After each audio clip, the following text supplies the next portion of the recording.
Srdačan pozdrav, drage gledateljice i gledatelji. Prije svega želim vam poželjeti sve najbolje u novoj 2022. godini i jako mi je drago što ponovno mogu biti dio uredničkog tima. Znam da se nismo vidjeli dosta dugo, puna 3, možda čak i malo više od 3 mjeseca. Imala sam određene zdravstvene probleme radi kojih sam bila u nemogućnosti snimati, ali moram priznati da mi je jako nedostajalo naše druženje. A također mi je nedostajalo i druženje i suradnja s našim izlagačima, pa bih ovog puta voljela pozdraviti Kristijana Mojzeša i Zorana Mirjanića, koji će s nama razmišljati o temama iz poslanice Hebrejima. Mi smo već napravili jedan određen uvod na temu poslanice Hebrejima i razgovarali smo o temama koje se kroz nju protežu. Međutim, ono na što ćemo sada obratiti pažnju je nešto potpuno drugačije od načina na koji inače pristupamo toj poslanici. Kad razgovaramo o poslanici Hebrejima, obično se sjetimo priče o svetištu, sjetimo se priče o herojima vjere, ali rijetko kad razmišljamo o njoj iz Božje perspektive. I sjećam se kada sam trebala razgovarati s vama o temi na koji način je povezana poslanica Hebrejima sa posljednjim vremenom, onda sam zapravo htjela razgovarati o tome da mi kroz poslanicu Hebrejima dobivamo jednu drugačiju perspektivu, Božju perspektivu na pitanje svetišta, vjere, službe Isusa i samog Isusa. Kad razgovaramo o svetištu u poslanici Hebrejima, mi više ne razgovaramo o židovskom svetištu, onome koje je bilo uništeno, već o nebeskom. Kad razgovaramo o vjeri, ne razgovaramo o našim nekakvim okvirima koje mi danas promatramo vjeru kao pripadnost određenoj naciji, denominaciji ili slično. Već govorimo o jednom odnosu s Bogom, odnosu povjerenja, aktivnom odnosu koji nas tjera na djelovanje. Na isti takav način zapravo poslanica Hebrejima nas želi uputiti i da promatramo samog Krista iz jedne drugačije perspektive. I zato ćemo danas, a i većinu ovog proučavanja, posvetiti samome Isusu. I danas ćemo razgovarati o nekim stvarima koje su povezane sa vječnom prirodom Isusa, sa tim od kad on postoji i na koji način bismo mi zapravo trebali pristupiti određenim događajima. Kristijane, prvo pitanje bih zapravo postavila vama. Mi kad razgovaramo o posljednjim događajima, onda često puta razmišljamo o nekakvim kataklizmičkim događajima koji će se dogoditi ili koji su se dogodili, učitavamo ih u Bibliju i dosta smo negativni. Međutim, što je ono na što bismo mi kao kršćani zapravo trebali obratiti pažnju? Pozdrav tebi, Marija, i svim slušateljima i gledateljima ovog načina iznošenja i proučavanja biblijske pouke. Na samom početku bih htio naglasiti koliko smo mi ljudi ograničeni. I ta naša ograničenost je jako velika i padom u grijeh je postala još veća i veća. Tako da kada govorimo o ovim temama, nama je potrebna jedna poniznost. Ellen White nam govori da u nekim trenucima kada nismo sigurni o nekim temama, a mi nismo o mnogo toga sigurni, da je šutnja zlato.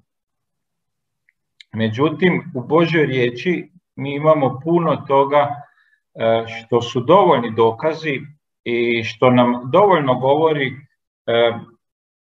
o prirodi našeg Boga, ali isto tako i o njegovom djelovanju.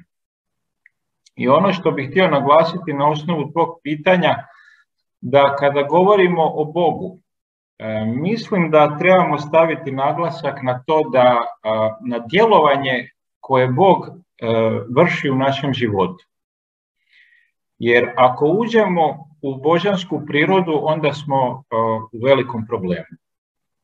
I mislim da to na osnovu svog osobnog iskustva, i vjerujem da je to vaše iskustvo i svih onih koji možda sada prate ovu biblijsku pouku, da je uvijek bilo tih razgovora i nažalost u ovo vrijeme ovih posljednjih godina puno puta smo razgovarali o trojstvu, razgovarali smo o Sinu, o Bogu, o Ocu, o Svetome Duhu i uvijek su to nekakvi razgovori koji možda po meni odlaze preduboko od onoga što bi mi zapravo trebali i o čemu bi mi trebali razmišljati. A ja ću sada konzultirati Božju riječ i pročitati u Hebrejima poslanici od 1. do 4. stiha, prvo poglavlje, i vjerujem da tu možemo već u tih 4 stiha pronaći ono što je nama jako važno. Bog koji je nekoć u mnogo navrata i na mnogo načina govorio ocima po prorocima, na kraju, to jest u ovo vrijeme, govorio nam je po Sinu, koga je postavio baštinikom svega i po kome je stvorio svijet. Sin koji je odsjev njegova sjaja i otisak njegove biti, koji svemir uzdržava svojom silnom riječi, sjede pošto je ostvario očišćenje grijeha, s desne strane veličanstvo u nebu i postade toliko uzvišeniji od anđela koliko je baštini odličnije ime od njih. Evo, tu je nekoliko redaka, nekoliko riječi koje nam apostol poručuje, nadahnut Svetim Duhom, ali on ide ovim redoslijedom i kaže ovdje da je Sin netko tko je stvorio svijet. Netko tko je odsjaj očeva sjaja, koji je otisak njegove biti. Drugim riječima, ovo su lijepe slike koje pokazuju u stvari Isusov karakter. Kakav je Isusov karakter? Da kada vidimo Isusa, i sam Isus je to govorio kada je bio na ovoj zemlji, kaže ko vidi mene, vidi Oca. Drugim riječima, ovdje apostol nama kaže da on uopće ne sumnja da je Isus Bog. I naravno u drugim poslanicama, a jedna poslanica koju uvijek moramo imati na umu kada govorimo o ovoj temi, a to je poslanica Filipljanima. I pogledajmo ovaj redoslijed. U Hebrejima smo vidjeli da apostol odmah govori o Sinu kao stvoritelju, kao Bogu stvoritelju. Odlazimo u Filipljanima u 2. poglavlje i kaže težite među sobom za onim za čim treba da težite u Kristu Isusu. On božanske naravi nije se ljubomorno držao svoje jednakosti s Bogom, nego se nje lišio uzevši narav sluge i postavši sličan ljudima. Kad postade kao čovjek, ponizi sam sebe, postavši poslušan do smrti i to do smrti na križu. I zato ga Bog uzdiže na najvišu visinu i dade mu jedincato ime koje je iznad svakog drugog imena. Da se Isusovu imenu pokloni svako koljeno nebeskih, zemaljskih i podzemaljskih bića i da svaki jezik prizna na slavu Boga Oca, Gospodar je Isus Krist. Evo nama odgovora. Ako možda ne razumijemo u Hebrejima neke riječi iz ovih stihova, kao što je recimo 4. redak, koji kaže i postade toliko uzvišeniji od anđela koliko je baštini odličnije ime od njih. Dakle, postavlja se pitanje, ako je on Bog, kako sad onda ovaj 4. stih kaže da je postao toliko uzvišeniji od anđela? I onda mi odmah razumijemo što to znači Sin Božji. To ne znači da je on manji od Oca, nego znači da je on prvorođeni. U kom smislu? Pa on je došao na ovaj svijet, on se rodio kao čovjek. I kao čovjek on je bio po Očevoj volji. I sam Otac je rekao, ovo je Sin moj ljubljeni koji je po mojoj volji. I on je pokazao nama svojim životom, dao nam je primjer i onda zbog toga on se vraća u onu slavu koju je imao prije nego što je došao na ovaj svijet. I zbog toga je on opet uzvišen. Opet je on tamo gdje mu je i mjesto. I to je odgovor na to pitanje Božje prirode. Vjerujem da Božja volja nije da ja ulazim preduboko u Božju prirodu, nego njegova je volja kao njegovo dijete da budem njemu poslušan. Znači da gledam njegov primjer, da vidim kako on djeluje u mom životu, što on želi od mog života, isto tako i u ovo posljednje vrijeme. Znači posljednje vrijeme je bilo i za apostola Pavla isto kao što je to i za mene danas. Ali možemo ići u Stari Zavjet i oni koji su živjeli u Starom Zavjetu, oni vjerni ljudi, oni su mislili da će za njihovo vrijeme doći Krist. Tako isto i apostol Pavao je bio, vjerojatno je vjerovao, i to je ono poruka za nas, da mi također trebamo vjerovati kao da će Krist doći večeras. Ima ona pjesma koju svi dobro znamo, možda večeras još.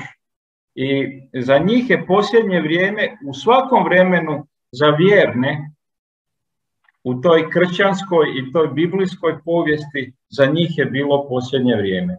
I za mene je važno kako se postavljam prema onim temama koje su bitne za spasenje. Ako se ja bavim nekakvim teorijama zavjera, ako se ja bavim, možda mi sad govorimo i o pandemiji.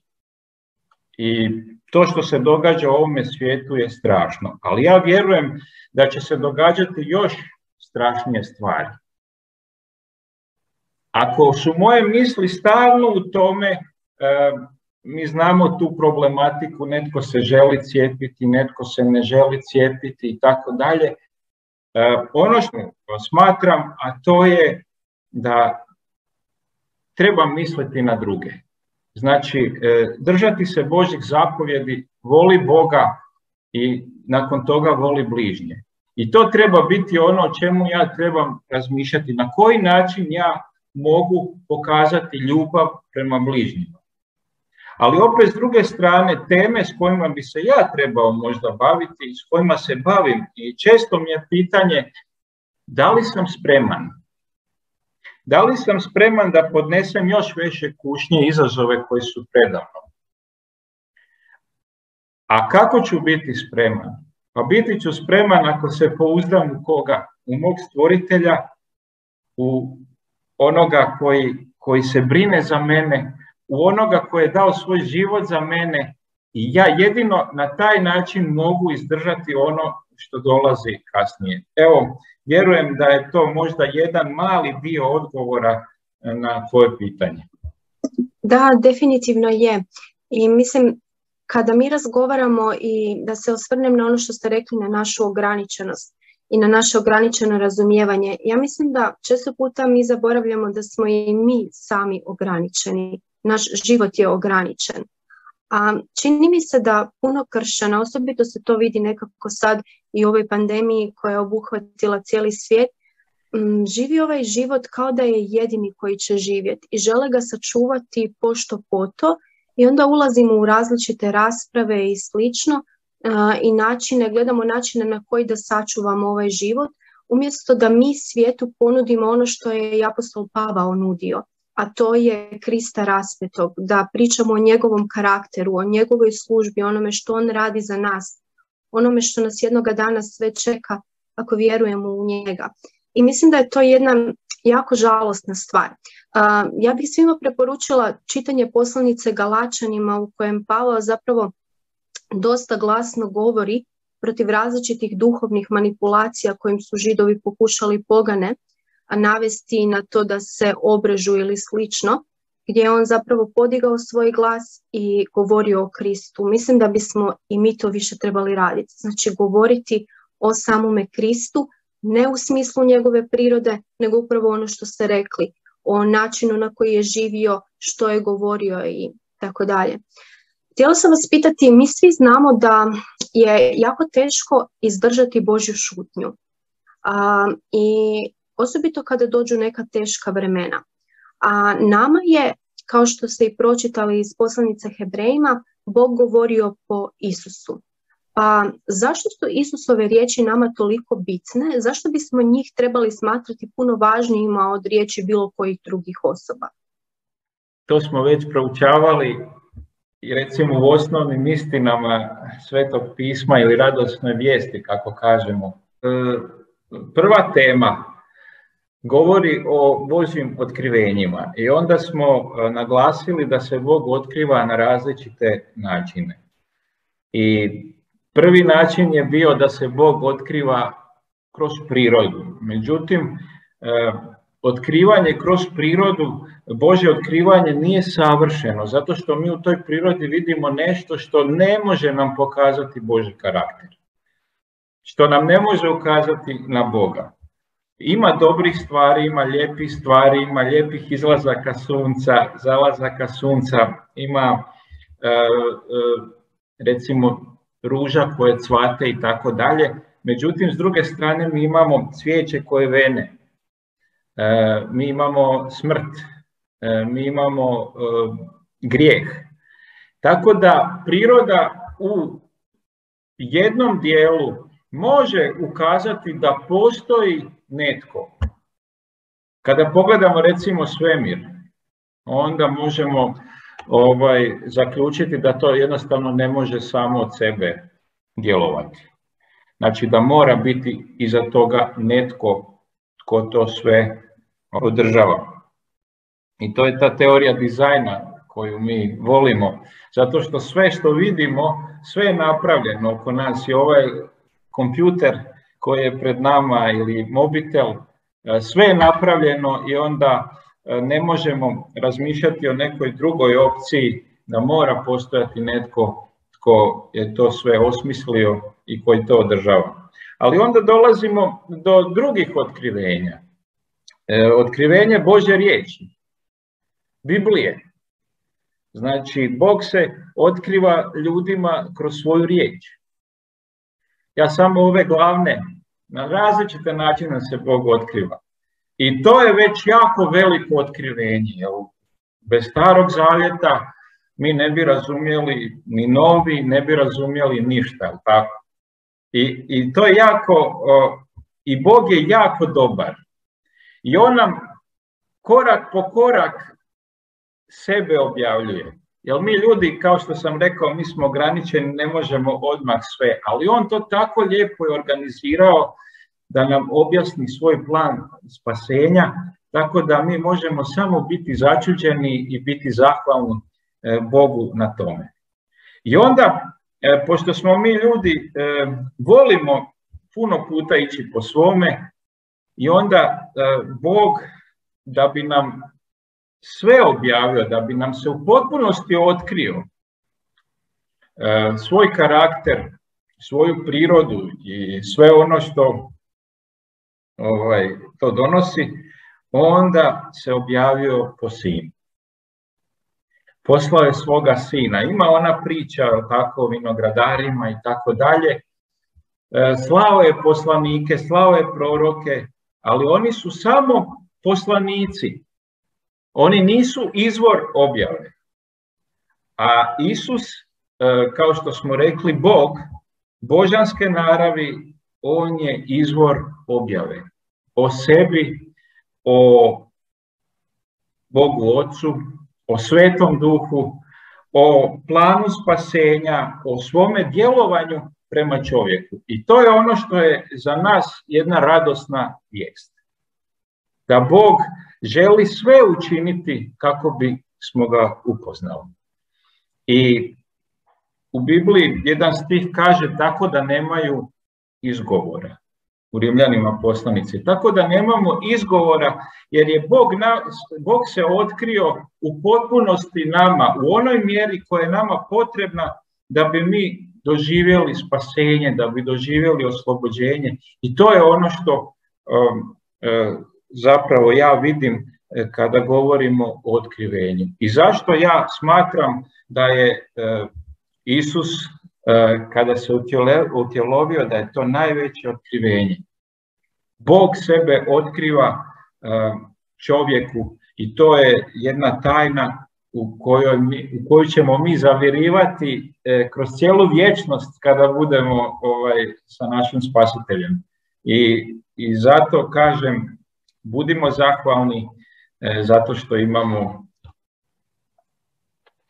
Božju riječ pred sobom i što nam se kroz nju Bog otkriva, ali isto tako što je Sina svoga Bog Otac otkrio i utjelovio se Sin Isus Krist i postao naš spasitelj. Hvala puno, Kristijane. Ja baš kad sam razmišljala o tome, zašto, na primjer, Biblija nam nije dovoljna sama po sebi? I razmišljala sam o tim silnim teolozima, poput apostola Pavla, koji je bio fantastičan, koji nas sve sada inspirira i svojim životom i svojim riječima i gorljivošću, a on je imao Stari Zavjet i znao ga je savršeno, ali njemu je nedostao taj susret s Isusom da bi mogao shvatiti neke stvari, da stvari sjednu na svoje mjesto, da se otkrije pravi Božji karakter. Isto tako i razbojnik na križu, trebao mu je jedan pravi susret s Isusom. Pa vjerujem da tako i nama danas treba vodstvo Svetog Duha kad proučavamo i kad se molimo, da jednostavno ne učitavamo svoje ideje, svoje misli i ne učitavamo neke svoje pretpostavke o Božjem karakteru u sam tekst i nekakve i događaje možda u same tekstove. Tako da mi je ovo prekrasno o čemu ste pričali. Također ste bili spomenuli i utjelovljenje Isusa Krista. I nažalost, većina kršćana danas smatra da zapravo da se Isus pojavljuje u Novome Zavjetu utjelovljenjem. Pa Zorane, možete li nam pomoći oko toga što Biblija kaže o samome Isusu i njegove vječnosti? Na početak pozdrav svima, drago mi je što sam ponovo sa vama, ovo je dobitna ekipa, da? Kombinacija koja ne može da promaši. Svakako, druženje uz Bibliju, druženje uz biblijsku pouku, druženje sa vama je nešto što i meni samom pomaže da sagledam neke stvari malo dublje. Kada razgovaramo o Isusu i o tome kako ga upoznajemo, možemo prepoznati za početak jednu stvar. Ima ljudi koji su prihvatili Isusa za spasitelja samo zato što su čuli ubedljivo nekoga kako govori o Hristu kao spasitelju. Neki su videli promenjen život kod prijatelja, komšije, rođaka i to ih je navelo da i sami prihvate spasitelja. Dakle, nisu čitali Božju reč, nisu slušali direktno neku propoved u crkvi, možda nisu nikad i bili u bilo kojoj crkvi, ali su na taj način primili tuđe svedočanstvo i oni sami su poverovali na osnovu toga. I to je moćna stvar, Međutim, nije dovoljno. Ako neko hoće da raste u svom hrišćanskom životu, neophodno je da čita Bibliju. Sad, pomenula si apostola Pavla i prve hrišćane koji su živjeli u to staro vreme, pa za početak svi su oni imali samo Stari Zavet. I to je za mene fascinantno. Oni su, čitajući Stari Zavet, govorili tako moćno o Hristu. Novi Zavet još nije bio napisan, ništa iz Novog Zaveta još nije bilo napisano, a oni su toliko znanja o svom spasitelju imali iz Starog Zaveta. I to me tera na jedno razmišljanje da je zapravo sam Isus itekako detaljno otkriven u tim starim spisima. Šta više, kada gledamo recimo koliko se puta pominje Jahve, Gospod, u Starom Zavetu, u ogromnoj većini, kada god se pominje Jahve, Gospod, to se odnosi na Isusa. I kada na taj način čitamo Stari Zavet, to onda izgleda sasvim drugačije. Ipak, neophodan nam je Novi Zavet. Ja se sjećam kad sam počeo da čitam Bibliju, ja nisam ni znao da u Bibliji postoji Novi Zavet kao knjiga. Čuo sam da postoji Novi Zavet, ali jednostavno nisam bio svestan toga. Sadržaj na početku Biblije govori samo o onome što je tu, tako Stari Zavet. I tek tamo negde posle 800 i nešto strana ima novi sadržaj. Vidi, ima i ovde Novi Zavet. Ali ja sam ga umeđu vremenu kupio na sajmu knjiga i onda mi je to značilo da počnem da čitam i naravno oduševio sam se. Kulturološki nam je bliži, poruka je direktna, sažeta i to mi je mnogo značilo. Nažalost, vreme u kojem živimo je takvo da ljudi koji se zovu hrišćanima, koji jednostavno kažu da veruju u Boga, svoje spoznaje o Bogu imaju iz nekih sekundarnih izvora. Tradicionalno iz porodice što su pokupili, čitali su možda neku knjigu, gledali film, pa Pasija, naravno, to je nešto što je mnogima približilo Hrista i njegovu muku, ali čak i tu nedostaju neki detalji koji su zabeleženi u Novom Zavetu i ne možemo da ih preskočimo. I opet je to samo mali deo onoga što Bog hoće da uradi sa nama, da nam otkrije spasitelja onako kakav jeste. Danas ljudi, baš zato što ne poznaju pravu objavu, ne poznaju Novi Zavet, imaju tako neko šturo saznanje o Hristu, dovode sebe u poziciju da daju neke izjave. Ja znam onaj izraz muke ti Isusove, recimo, ili kaže ja prolazim muke Isusove, ne znaš ti kakva je moja patnja. Pa se oglasio i Đokovićev otac, kaže on je drugi Hristos zbog muka koje prolazi. Nažalost, ti ljudi jednostavno ne znaju kakve su stvarno bile Isusove muke i ovozemaljsku patnju kakva god daje, a neke su zaista velike, tako lako poistovećuju sa Hristovim mukama. A tek kada čitamo Bibliju, kada se osvrnemo na ono što je zaista bilo sa Hristom, onda možemo da se naježimo, onda možemo da se ponizimo pred Bogom, onda možemo da kažemo da, to je Hristos koji je opisan u Bibliji. Onda možemo da kažemo Bože, Hriste dragi, tvoja patnja je zaista najveća. I ono što si ti doživeo si zbog mog greha, oprosti mi.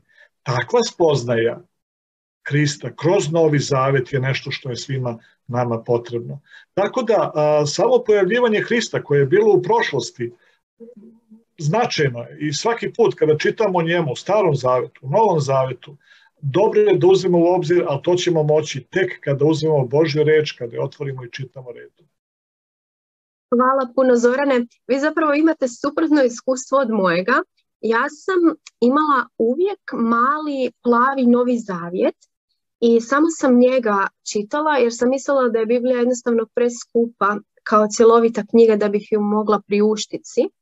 I sjećam se da sam uvijek dolazila Matejevog evanđelja do Isusovih kušnji gdje kaže da ne živi čovjek samo o kruhu, nego o svakoj riječi koja izlazi iz Božjih usta. I kad bih god pročitala taj tekst, jednostavno sam stala i nisam dugo mjeseci mogla nastaviti dalje čitati Bibliju koliko me to fasciniralo. I baš sam svojoj jednoj prijateljici rekla kako bih voljela imati cjelovitu Bibliju i proučavati s nekim ko mi može objasniti na koji način povezati Boga Starog Zavjeta pod navodnicima sa Bogom Novoga Zavjeta.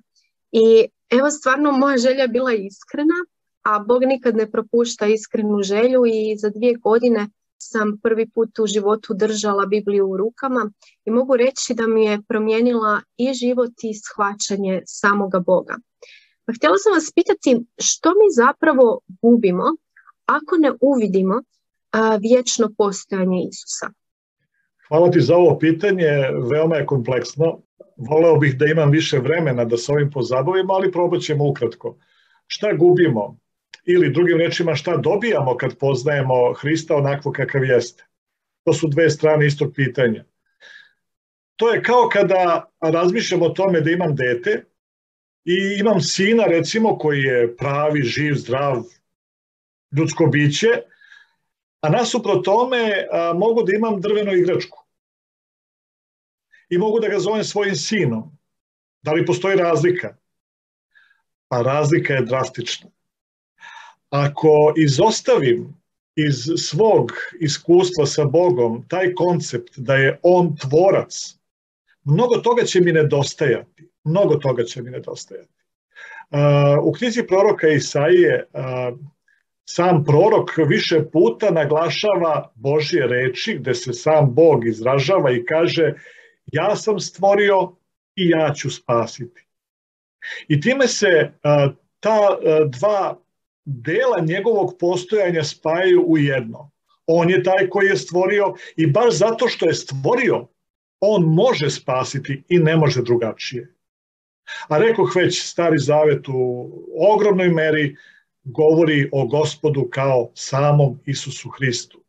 I on je taj koji je stvorio i on je taj koji spasava. Kada ne poznajemo Hrista kao Boga čoveka koji postoji oduvek, mi zapravo ne znamo o kome pričamo. Mnogo informacija koje su date u Bibliji nisu uključene u tu našu sliku, u tu našu spoznaju. I sve je to zapravo okrnjeno. Mnogo toga nam nedostaje. Isto tako rekao bih da nam nedostaje sigurnosti u našem hrišćanskom životu ako nemamo tu spoznaju da je Hristos Bog od početka. Zašto? Pa sam Hristos se javio Adamu i Evi na samom početku kada su zgrešili. Zapravo i pre nego što su zgrešili, Hristos je bio tu sa njima. Sam Hristos je davao proročanstva svojim vernim prorocima. I sam Hristos se brine da ta proročanstva budu ispunjena. Ne samo da budu ispunjena, nego da nas provede kroz vreme koje je pred nama, koje proživljavamo i sada, a pogotovo ono što smatramo da će biti ozbiljno i teško do samog Hristovog dolaska. On je na početku istorije, on je na kraju istorije i ne samo to, on je u svakom danu sa nama. A kad znamo da je on taj koji nas je stvorio, ne samo da imamo sigurnost, nego možemo biti oduševljeni. Ne samo da mi dišemo zahvaljujući sili koju nam je on dao prilikom našeg rođenja. Ne samo da naše srce kuca zato što je on taj koji daje da srce kuca, nego svaka naša ćelija postoji zato što je on tvorac. I kada na taj način razmišljam o mom spasitelju, onda se šire vidici, onda celokupna slika i njega i mene i toga šta mi on nudi u tom delu spasenja postaje sasvim drugačije, neverovatno. Ja ne mogu drugačije nego da budem oduševljen time kakav je zaista Isus, moj tvorac i moj spasitelj. Upravo zato i moja nada je usidrena na pravo mesto. Jer ja se ne nadam da će moj spasitelj biti neko koji sam stvoren kao ja, istina malo ranije, jel da? Par vekova, par miliona godina uopšte ne igra ulogu, ali ako Isus stvoreno biće, dobro mogu razmišljati o tome, jeste, on je moćniji od mene, on me može spasiti, ali je mnogo lepše, mnogo potpunije razmišljati o Hristu, mom tvorcu koji će me spasiti, onome koji postoji oduvek. I kad imam tu sliku u glavi, pa čekaj, pa jednostavno sva moja nada dobija krila. Nema granice onome gde moja nada može otići zajedno sa Hristom. A nadamo se skorom Hristovom dolasku. Nadamo se novom nebu i novoj zemlji gde pravda živi i gde će Hristos koji je prvo stvorio zemlju, stvoriti je ponovo i gde ćemo svi biti zajedno spaseni sa njim. Ja bih voleo da pročitam za kraj još par reči iz Kološanima, poslanice 1. glave. Kaže ovde od 15. do 17. stiha, on je slika Boga koji se ne vidi, prvorođeni pre svake tvari, jer kroz njega bi stvoreno sve što je na nebu i na zemlji, što se vidi i što se ne vidi, prestoli, gospodstva, poglavarstva, vlasti. Sve je kroz njega i za njega stvoreno. I on je pre svega i sve je u njemu. Kad to znam, onda sve o čemu pomišljam, sve što planiram da uradim u svom životu, u svakom danu, dobija novu dimenziju, jer klanjam se spasitelju, klanjam se tvorcu, koji mnogo bolje, mnogo potpunije poznaje moj život, moje postojanje, okolnosti oko mene, i onda kad znam da je on taj, život postaje nemerljivo bogatiji i lepši. Hvala puno, Zorane.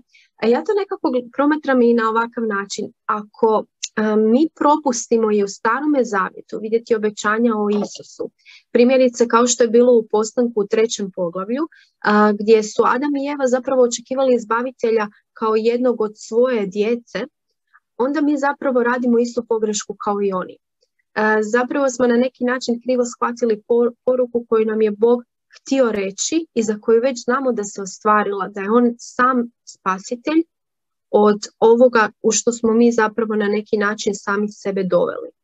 Tako da gledati na Krista i zapravo baciti fokus na njega i kad proučavamo Stari zavjet, a osobito u Novome zavjetu, je zapravo na neki način i lijek za sve ove probleme koje imamo. Hvala puno Kristijane i Zorane na vašem sudjelovanju. Stvarno je bilo jako korisno za mene. A želim se zahvaliti vama, dragi gledatelji, na vašoj pažnji i radujemo se jako vašim komentarima. Ako bismo morali u jednoj rečenici zapravo sažeti srž ove pouke, je zapravo baciti fokus na Isusa. Promatrati njega ne samo kroz Stari zavjet, ne samo kroz Novi zavjet, već zapravo staviti njega u fokus naših života. Tako da bismo mogli njegov pravi istinski karakter prenijeti i drugim osobama, a to će i nama zapravo samima pomoći da se nosimo sa životnim izazovima koji se nalaze pred nama. Do sljedećeg gledanja želim vam sve najbolje. Doviđenja.